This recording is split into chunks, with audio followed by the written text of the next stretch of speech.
আসসালামু আলাইকুম। ব্লাড দিতে এসেছি। রক্ত দেওয়ার অন্তত ১ থেকে ২ ঘন্টা আগে কিছু খেয়ে নিন।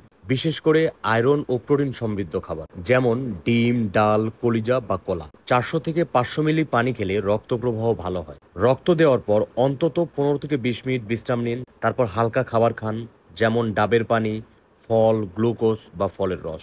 রক্ত দেওয়ার সময় শরীর থেকে প্রায় ৪৫০ মিলি রক্ত যায়। তারপর অবশ্যই প্রোটিন, কার্বোহাইড্রেট এবং গুড ফ্যাট সমৃদ্ধ খাবার খাওয়ার চেষ্টা করবেন। পরের ২৪ ঘন্টায় পর্যাপ্ত পানি পান করুন এবং প্রচুর ঘুমান।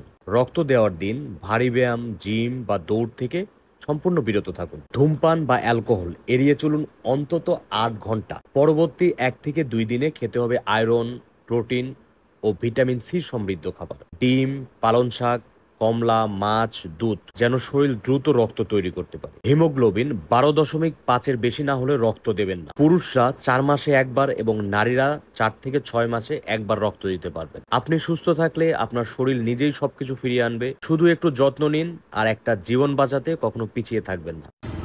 ব্লাড দেওয়া শেষে অবশ্যই কোক 7 আপ পানটা না খেয়ে অবশ্যই ডাব খাবেন।